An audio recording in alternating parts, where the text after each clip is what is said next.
Terima kasih Tuhan Yesus. Tiba saatnya kami mau belajar firman-Mu. Urapi kami semua Tuhan, baik yang berbicara maupun yang mendengarkan. Kami semua menerima lawatan dari Tuhan. Bukan hanya informasi yang kami terima, tapi kami menerima berkat Tuhan. Kami menerima urapan Tuhan.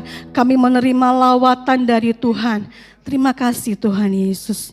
Berfirmanlah pada kami pagi ini. Di dalam nama Tuhan Yesus Kristus kami berdoa dan bersyukur. Haleluya. Amin. Puji Tuhan, silakan duduk. Selamat pagi, salam sejahtera di dalam kasih Tuhan Yesus Kristus. Puji Tuhan. Beberapa hari ini setiap saya buka YouTube, lagu ini yang saya temui.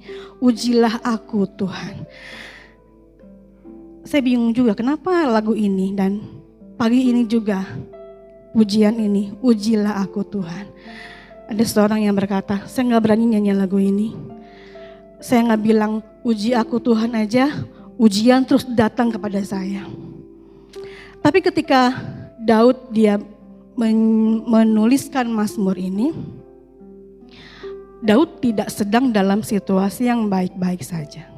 Daud tidak sedang dalam sukacita. Daud tidak sedang dalam satu kebahagiaan. Tapi justru dia berada dalam satu keadaan yang tidak menyenangkan. Bahkan perikop dari lagu ini sebenarnya Daud meminta keadilan dari Tuhan. Sehingga dia berkata, ujilah aku Tuhan.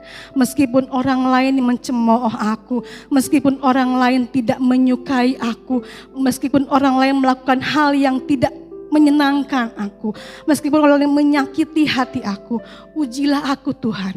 Aku tetap mengasihi Tuhan. Aku tetap melakukan yang baik kepada mereka.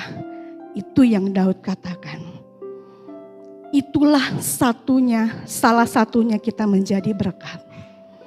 Ketika kesulitan datang kepada kita, apakah kita tetap teruji kasih kita kepada Tuhan?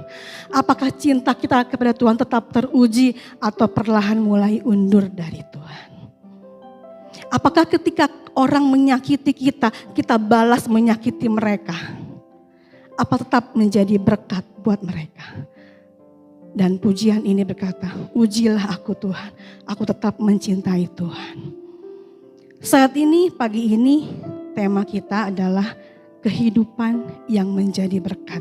Kita buka Mazmur pasal yang ke-37. Mazmur pasal yang ke-37 ayat yang ke-23 sampai ayat yang ke-26.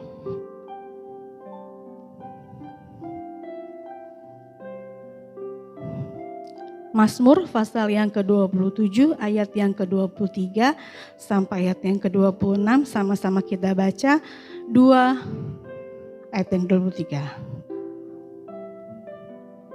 Sebentar. Mazmur 37 ayat 23 sampai ayat yang ke-26. Sama-sama kita baca 2, 3. Tuhan menetapkan langkah-langkah orang yang hidupnya berkenan kepadanya. Apabila ia jatuh, tidaklah sampai tergeletak, sebab Tuhan menopang tangannya. 25. Dahulu aku muda, sekarang telah menjadi tua, tetapi tidak pernah kulihat orang benar ditinggalkan, atau anak cucunya meminta-minta roti. Tiap hari ia menaruh belas kasihan dan memberi pinjaman, dan anak cucunya menjadi berkah. Ini adalah satu mazmur yang Daud tulis. Tuhan menetapkan langkah-langkah orang yang hidupnya berkenan kepadanya. Kalaupun orang yang hidupnya berkenan itu jatuh, dia tidak sampai tergeletak. Dengan kata lain, orang yang hidupnya berkenan kepada Tuhan pun bisa jatuh.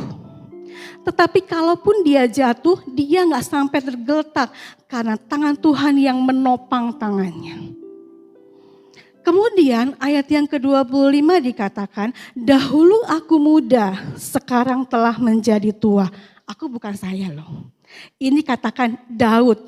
Dari Daud muda sampai Daud menjadi tua, tidak pernah dia lihat orang benar itu ditinggalkan. Atau anak cucunya meminta-minta roti, apalagi minta-minta uang.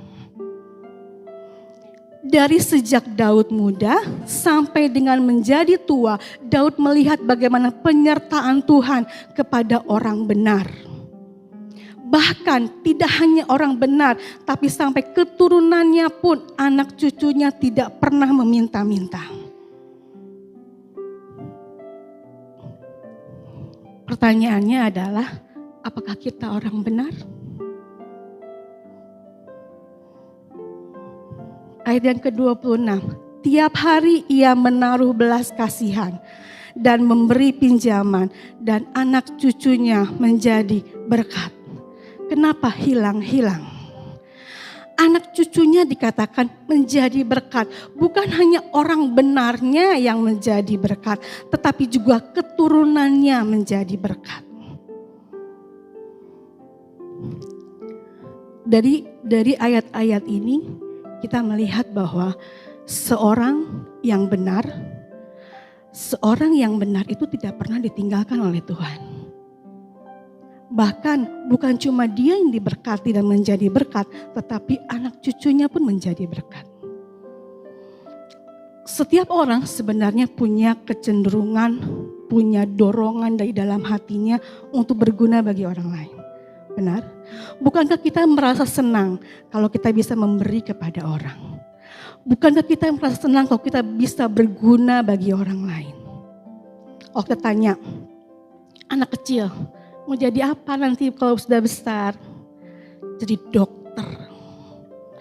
Kebanyakan orang menjawab begitu anak-anak, menjadi dokter. Dalam pikiran mereka, dokter itu menolong orang, betul ya? Dokter itu menolong orang yang sedang sakit supaya bisa sembuh. Dalam dorongan hatinya, punya dorongan untuk berguna bagi orang lain. Kemudian waktu saya masih kecil, masih SD. Ketika ada kuesioner, cita-cita gitu. Saya bingung cita-citanya apa. Jadi apa ya? Dokter gak mau ngelihat darah aja sieun. Gue jadi dokter ya takut, dia mau jadi dokter ya.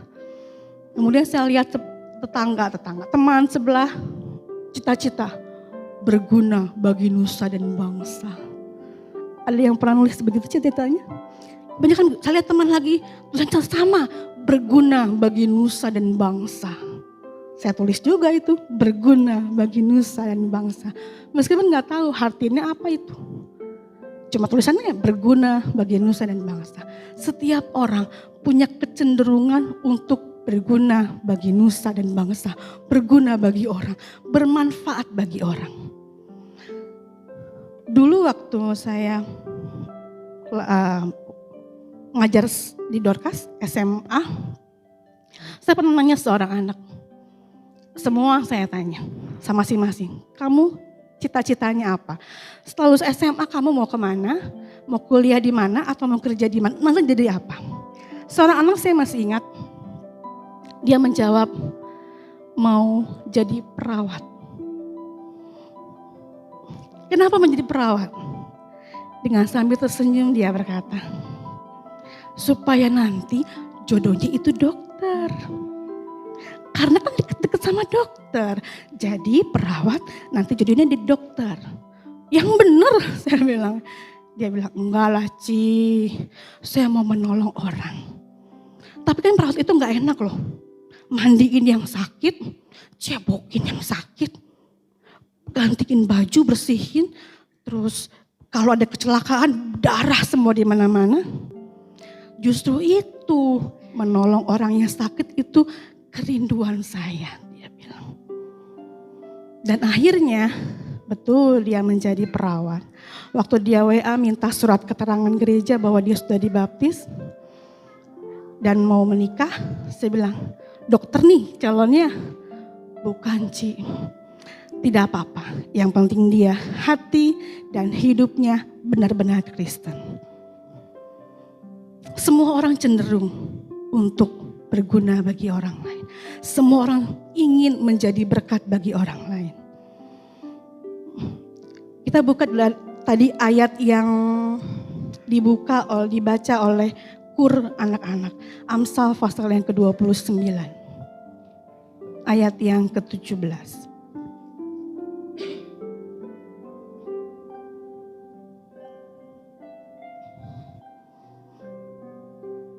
Sama-sama kita baca. 2, 3. Didiklah anakmu, maka ia akan memberikan ketentraman kepadamu dan mendatangkan sukacita kepadamu. Seorang anak yang dididik dengan firman Allah, ketika ia dewasa, dia akan menjadi berkat bagi orang tuanya. Kenapa? Karena dia akan mendatangkan ketentraman kepada orang tuanya. Dia mendatangkan sukacita buat orang tuanya. Oleh sebab itu, didiklah seorang anak dengan firman Tuhan. Dan kelak dia dewasa, dia menjadi berkat bagi orang tuanya, bagi keluarganya, juga bagi semua orang.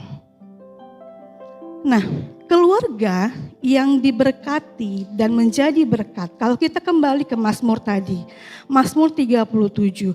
Dahulu aku muda, sekarang telah menjadi tua, tetapi tidak pernah kulihat orang benar ditinggalkan. Seorang yang benar, dia tidak pernah ditinggalkan oleh Tuhan. Seorang yang benar, dia selalu disertai oleh Tuhan. Lalu, apakah kita adalah orang benar? Apakah Bapak Ibu sekalian adalah orang benar? Apa sih itu orang benar? Siapa sih itu orang benar? Apakah orang benar itu gak pernah berbuat dosa? Apakah orang benar suci, kudus hidupnya? Orang benar itu adalah orang berdosa yang dibenarkan oleh Tuhan melalui darah Kristus di kayu salib. Orang yang benar itu bukan tidak pernah berbuat dosa, tapi dia tidak pernah tinggal di dalam dosa. Jatuh dalam dosa, iya. Tapi dia diangkat oleh Allah menjadi anak Allah. Dia dibenarkan oleh darah Kristus. Itulah orang benar. Orang benar, orang yang dekat dengan Tuhan. Orang yang takut akan Tuhan. Ayat yang ke-26. Tiap hari ia menaruh belas kasihan dan memberi pinjaman dan anak cucunya menjadi berkat. Seorang yang diberkati dan menjadi berkat, dia menaruh belas kasihan. Enggak tanggung-tanggung dikatakan tiap hari ia menaruh belas kasihan. Sebuah keluarga yang diberkati dan menjadi berkat dikatakan, jadilah orang benar. Milikilah kehidupan yang benar, yang sesuai dengan firman Allah. Dan yang kedua, punyailah belas kasihan buat sesama. Kalau kita ingin keluarga kita diberkati dan menjadi berkat, milikilah kehidupan yang benar. Bukan cuma ibunya yang benar, bukan cuma bapaknya yang benar, tapi suami istri, bapak ibu menjadi orang benar, miliki kehidupan yang benar, didik anak-anak dengan firman Allah, dan kita akan melihat anak cucu juga menjadi berkat, keturunannya diberkati dan menjadi berkat. Ada sebuah contoh dari seorang tokoh Alkitab yang bernama Abraham. Abraham ini dia diperintahkan oleh Tuhan dalam Kejadian pasal yang ke-12. Kejadian 12 ayat yang pertama. Sama-sama kita baca. 2, 3. Berfirmanlah Tuhan kepada Abram, pergilah dari negerimu dan dari sanak saudaramu dan dari rumah bapamu ini ke negeri yang akan kutunjukkan kepadamu. Ini perintah Tuhan kepada Abram. Nama asal dari Abraham yaitu Abram. Dan firman Tuhan berkata, pergi dari negerimu, pergi dari keluargamu ke negeri yang akan kutunjukkan kepadamu. Kenapa dengan sanak saudaranya? Karena keluarganya, sanak saudaranya, bapak ibunya adalah penyembah-penyembah berhala. Dan Allah melihat Allah menginginkan Abraham keluar dari rumah keluarganya supaya dia bisa menyembah Tuhan yang benar. Meskipun gak dibilang ke negeri yang akan kutunjukkan kepadamu kemana dia harus pergi. Dia hanya diperintahkan oleh Tuhan untuk keluar dan pergi ke negeri yang Tuhan mau tunjukkan. Belum dibilang mau kemana, belum dibilang suruh ke Kanaan. Tapi cuma dibilang pergi, keluar dari keluargamu, dari tempat yang nyaman, dari tempat yang enak buat dia. Kemudian Tuhan berjanji, ayat yang kedua. Sama-sama kita baca, 2, 3. Aku akan membuat engkau menjadi bangsa yang besar dan memberkati engkau serta membuat namamu masyhur dan engkau akan menjadi berkat. Firman Tuhan kepada Abram, dia harus keluar dari negerinya, dari sanak saudaranya, dari keluarganya. Dan firman Tuhan berjanji bahwa Abram akan menjadi bangsa yang besar. Tuhan akan memberkati Abram, membuat namanya masyhur. Engkau akan menjadi berkat. Bukankah ini yang dicari oleh banyak orang? Diberkati oleh Tuhan, namanya masyhur dikatakan. Followernya banyak, jutaan. Engkau akan menjadi berkat, dia bisa menjadi berkat bagi banyak orang. Bukankah ini yang dicari oleh orang-orang saat ini? Dan ini janji bukan cuma buat Abram, saya percaya. Ini janji juga buat kita. Menjadi bangsa yang besar, memberkati kita, membuat nama kita masyhur, kita akan menjadi berkat. Asalkan ayat yang pertama tadi, keluar dari zona nyaman kita. Keluar dari rumah keluarga kita. Bukan Tuhan nyuruh kita untuk kabur dari rumah, bukan. Tapi keluar dari penyembah-penyembah berhala yang mungkin mengelilingi kita. Abram itu bukan orang miskin. Orang tua Abram itu orang kaya. Dan nantinya Abram akan mewarisi tanahnya, orang tuanya. Kalau dengan gampang, cara gampangnya Abram bisa menolak perintah Tuhan. Tinggal di negerinya sendiri, dia bisa menjadi orang kaya. Tetap jadi orang kaya, bahkan mungkin semakin kaya. Tapi Abraham memutuskan dia keluar dari negerinya. Ayat yang ketiga.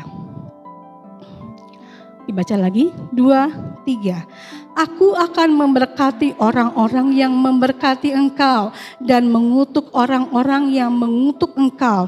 Dan olehmu semua kaum di muka bumi akan mendapat berkah. Wow. Olehmu, oleh engkau semua kaum di muka bumi akan mendapat berkat. Senang ya? Kita bisa jadi berkat buat orang banyak. Tapi bisa enggak kita keluar dari zona nyaman kita? Bisa enggak kita keluar dari sesuatu yang mengenakan kita, membuat kita nyaman, membuat kita enak di daging kita, dan kita melakukan perintah Tuhan? Minggu lalu saya dengar perintah Tuhan itu tidak sulit. Betul ya, minggu lalu ya, Bapak Pendeta Dim, itulah yang susah namanya katanya. Perintah Tuhan itu gak sulit. Asal kita mau punya hati yang mengasihi Tuhan, pasti bisa kita lakukan. Dan kalau itu kita lakukan, berkatnya juga gak kaleng-kaleng loh. Tuhan memberkati kita dengan luar biasa. Bahkan kita menjadi berkat. Ayat yang keempat. Lalu pergilah Abram seperti yang difirmankan Tuhan kepadanya, dan Lot pun ikut bersama-sama dengan dia. Abram berumur 75 tahun ketika ia berangkat dari Haran. Sebuah keputusan yang mungkin sulit buat dia. Saya percaya firman Tuhan ini gak langsung dia lakukan. Ada proses yang panjang untuk dia kerjakan. Dan saya percaya dia juga berusaha menobatkan orang tuanya. Papa, mama, gak usahlah menyembah berhala. Kita punya Tuhan yang benar kok. Kita punya Tuhan yang besar. Nah itu gak satu perbuatan yang gak gampang untuk membuat orang tua mengenal Tuhan.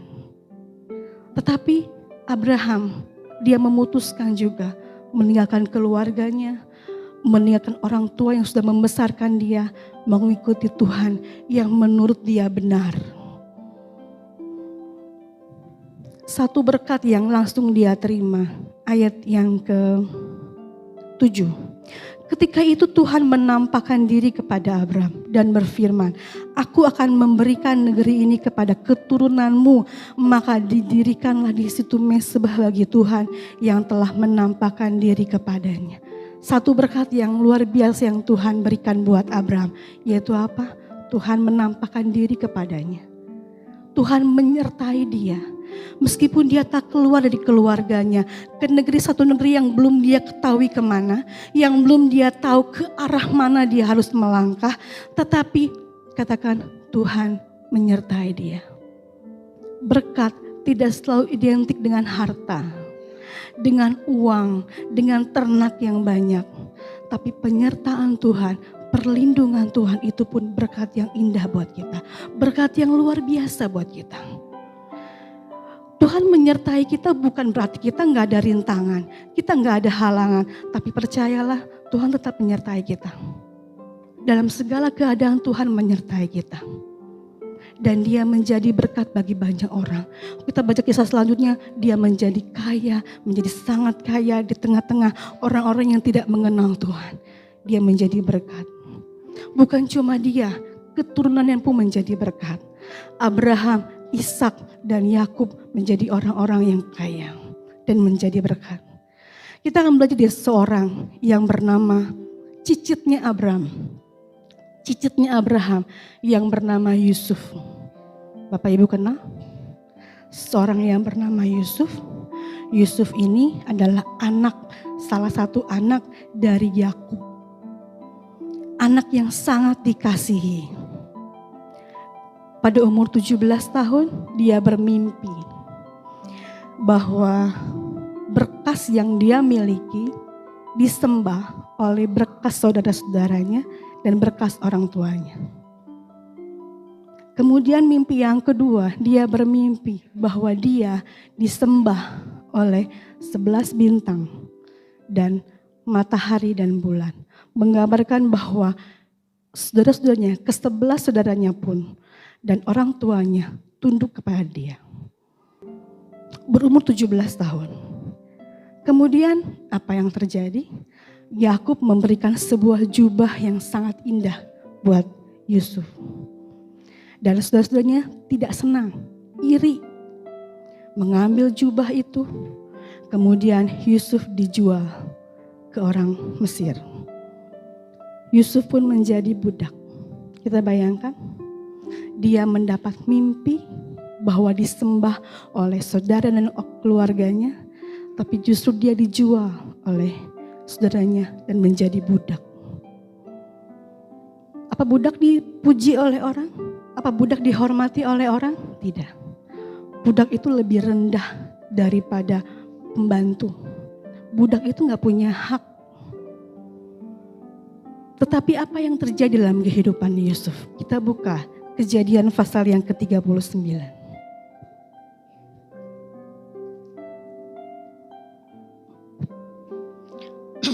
Kejadian pasal yang ke-39 ayat yang pertama. Adapun Yusuf telah dibawa ke Mesir dan Potifar seorang Mesir pegawai istana Firaun, kepala pengawal raja, membeli dia dari tangan orang Ismail yang telah membawa dia ke situ. Ayat 2. Tetapi Tuhan menyertai Yusuf sehingga dia menjadi seorang yang selalu berhasil dalam pekerjaannya, maka tinggallah ia di rumah tuannya orang Mesir itu. Ayat 3, setelah dilihat oleh tuannya bahwa Yusuf disertai Tuhan dan bahwa Tuhan membuat berhasil segala sesuatu yang dikerjakannya, maka Yusuf mendapat kasih tuannya dan ia boleh melayani dia. Kepada Yusuf diberikannya kuasa atas rumahnya dan segala miliknya diserahkan pada kekuasaan Yusuf. Dia menjadi budak di rumah seorang yang bernama Potifar. Di situ dia bekerja. Menjadi budak. Kita bayangkan seorang anak yang dikasihi oleh orang tuanya, yang dimanja oleh bapaknya, tiba-tiba harus menjadi budak. Seorang yang kaya, seorang yang punya segalanya, anak dari orang kaya, tiba-tiba menjadi budak, disuruh bekerja. Tapi kalau dikatakan Yusuf ini enggak patah semangat. Yusuf dia enggak marah, ya sedih mungkin iya. Tapi di dalam pekerjaannya dia tetap melakukan yang terbaik yang dia bisa lakukan.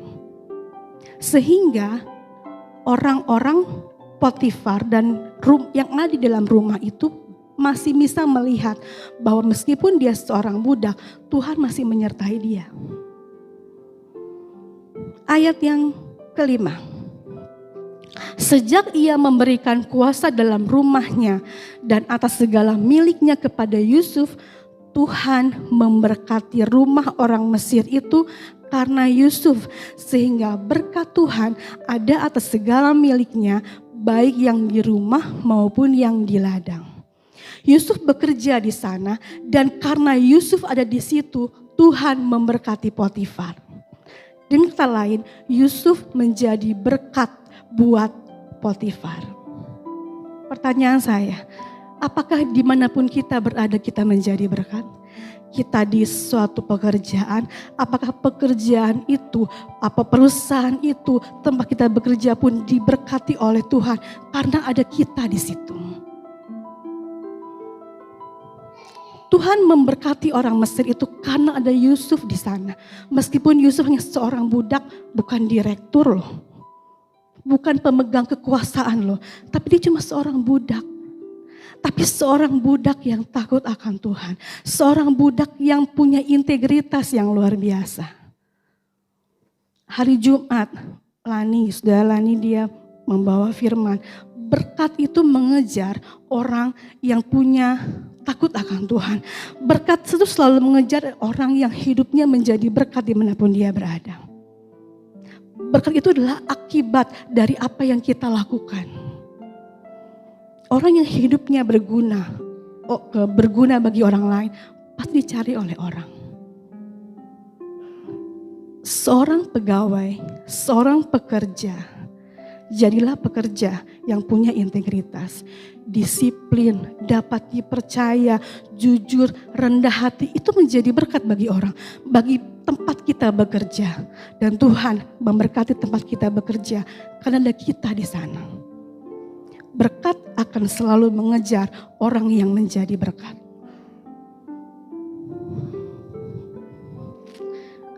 Dikatakan Tuhan menyertai Yusuf, tapi dia tetap menjadi budak. Bahkan dia difitnah oleh orang. Kita baca ayat yang ke-21.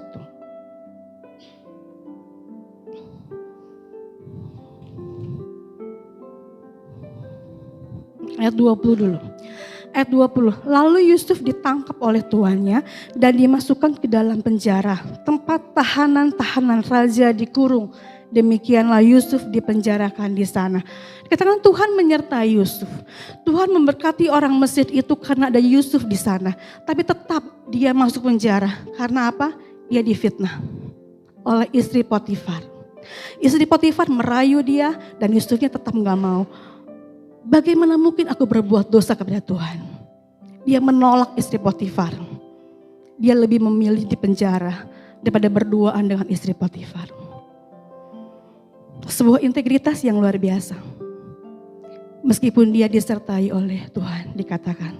Tapi tetap tidak luput dari namanya fitnahan. Tuhan menyertai kita. Gak luput dari namanya diomongin orang. Tuhan menyertai kita. Tidak luput dari persoalan yang kita hadapi. Bahkan Yusuf pun sampai masuk dalam penjara. Ayat yang ke-21. Tetapi Tuhan menyertai Yusuf dan melimpahkan kasih setianya kepadanya dan membuat Yusuf kesayangan bagi kepala penjara itu. Sebab itu kepala penjara mempercayakan semua tahanan dalam penjara itu kepada Yusuf. Dan segala pekerjaan yang harus dilakukan di situ dialah yang mengurusnya. Dan kepala penjara tidak mencampuri segala yang dipercayakannya kepada Yusuf karena Tuhan menyertai dia dan apa yang dikerjakannya dibuat Tuhan berhasil. Ketika Yusuf menjadi budak, dikatakan Tuhan membuat dia berhasil. Tuhan memberkati Potifar karena di Yusuf di sana. Bahkan ketika Yusuf dalam penjara sekalipun, sebuah keadaan yang tidak dia harapkan. Ada yang bercita-cita mau jadi di penjara? Tentu tidak. Begitupun dengan Yusuf. Dia sebenarnya gak mau di penjara. Bukan itu yang dia inginkan. Bukan itu yang dia harapkan. Tetapi meskipun tidak sesuai dengan apa yang dia inginkan, dia tetap melakukan yang terbaik. Sehingga kepala penjara mempercayakan penjara itu kepada dia. Dia menjadi berkat dimanapun dia berada. Meskipun itu tidak menyenangkan buat dia. Tapi dia tetap melakukan yang terbaik. Dia tetap berintegritas, menjadi berkat dimanapun dia berada. Termasuk dalam penjara. Bagaimana dengan kita pagi hari ini? Apakah situasi kita, keadaan kita memang seperti apa yang kita harapkan? Atau jauh dari apa yang kita inginkan? Tapi yang saya mau katakan seperti Yusuf, tetaplah menjadi berkat dimanapun kita berada. Apapun yang kita lakukan, tetaplah menjadi berkat. Meskipun orang mencaci maki kita, meskipun orang ngomongin kita nggak enak soal kita, meskipun orang menjelek-jelekan kita, meskipun persoalan pencobaan datang terus menimpa kita, tetaplah menjadi berkat buat sekeliling kita. Percayalah, semakin kita menjadi berkat, semakin juga melimpah berkat yang akan kita terima. Kita baca kisah selanjutnya dari Yusuf. Dia diangkat oleh Firaun menjadi orang kedua di negeri Mesir itu. Kenapa? Karena Firaun melihat dia ada Tuhan dalam hidup Yusuf. Dia punya integritas, dia punya hati yang mengasihi Tuhan. Kalau kita punya hati yang mengasihi Tuhan, kita juga punya hati yang mengasihi sesama.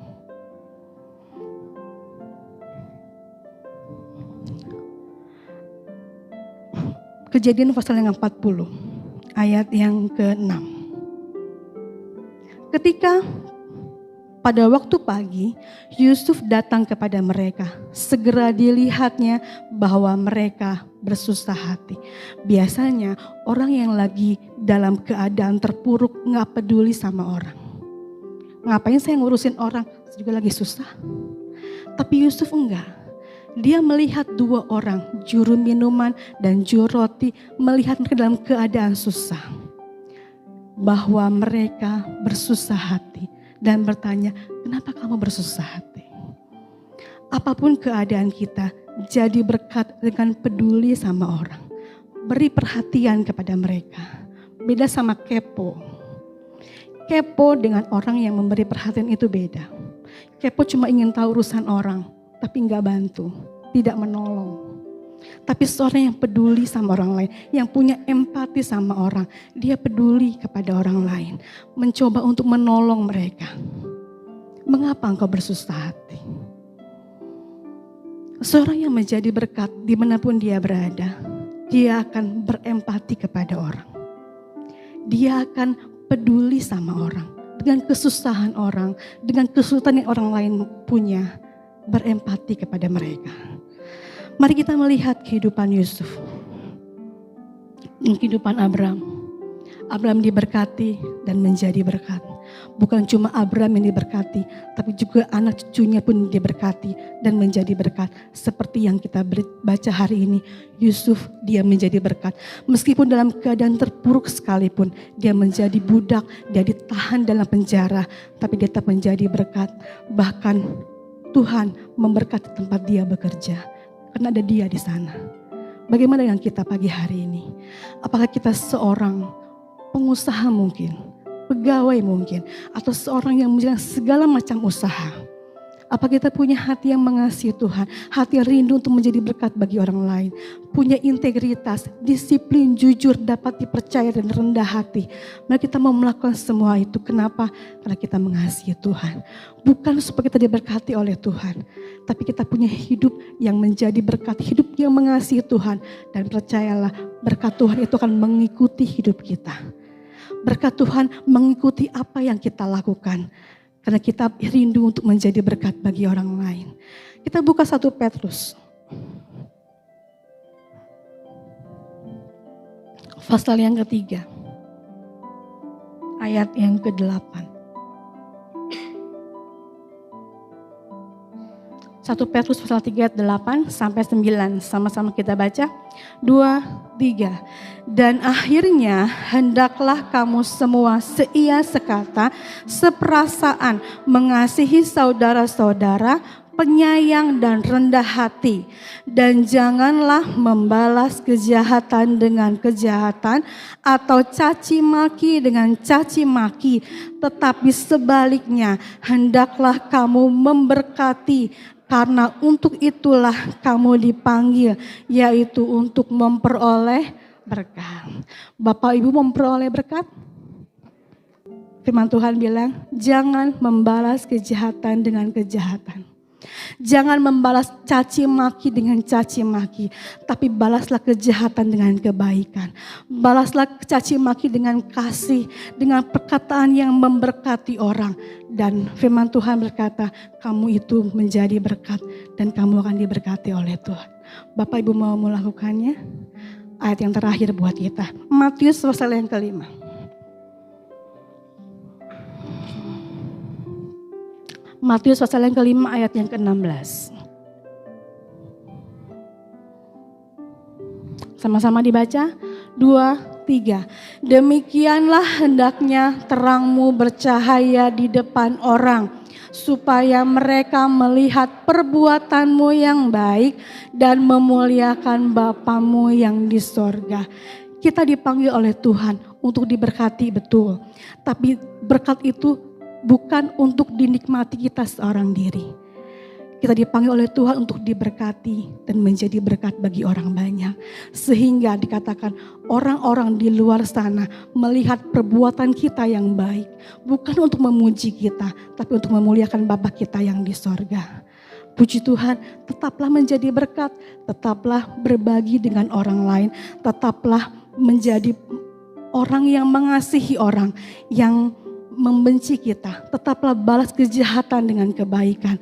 Karena untuk itulah kita dipanggil untuk diberkati dan menjadi berkat bagi orang banyak. Puji Tuhan, Tuhan Yesus memberkati.